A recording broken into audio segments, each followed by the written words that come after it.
Natalie Heller Mills built her brand on a 5 million follower dream, baking bread, tending a rustic Idaho farm, and publicly submitting to her husband's leadership.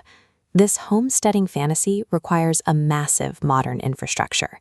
The soft pioneer glow is produced by hidden studio lighting, while the vintage decor conceals high-end appliances designed to mimic a pre-industrial age.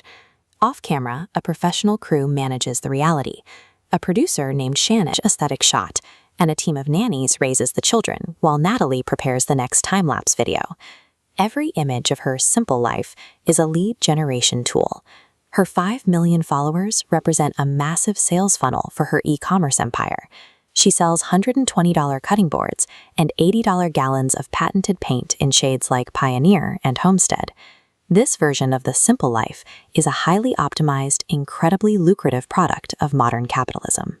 While she portrays an uneducated pioneer on screen, Natalie is a Harvard-educated strategist. She recognized a market for nostalgia and built a digital world to exploit it. Her public submission to Caleb is a management tactic. Natalie scripts his political career and handles the logistics of covering up his infidelity, holding the power while he plays the role of the family head. In her private thoughts, Natalie views her critics as pathetic. She believes the women who critique her online are her most reliable customers, trapped in a modern world they can't manage. The facade begins to crumble when her producer, Shannon, quits via email. She cites the hypocrisy of the farm's operation and the psychological toll of maintaining the lie.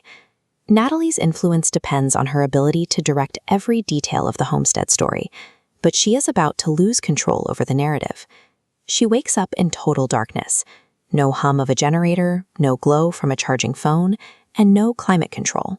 The air is freezing. Her hands reach for her high Fred count sheets, but find only a rough, scratchy quilt that smells of unwashed wool and wood smoke. The children she encounters look like her own, but they don't share their personalities.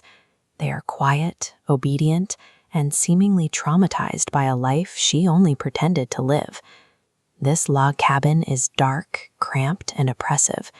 It is the unfiltered reality of 1850s survival, lit only by a soot-stained stone fireplace. The children are not baking for content.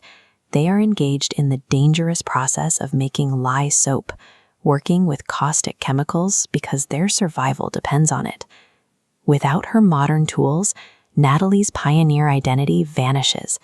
The lifestyle she once monetized has become a nightmare of physical labor and genuine isolation. On the doorframe, she finds children's heights marked next to a fresh carving. Mama, 1855. Natalie realizes she is no longer a guest in this era. She is property. She runs from the house into a landscape stripped of modern light. There are no neighbors to call and no roads that lead back to her estate. She meets the 19th century version of Caleb.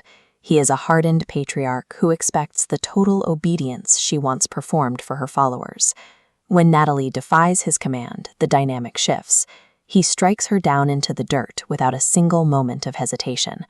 In 1855, Natalie is legally and physically bound to the man who just hit her. No camera to turn off, no team to help her escape the reality of wifely submission.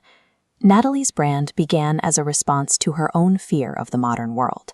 During her college years, she sought to escape the pressures of secular society by embracing a rigid, traditional structure. Her influencer content omits the pain, the lack of rights, and the physical danger that historical women faced daily. She edited history to make it marketable.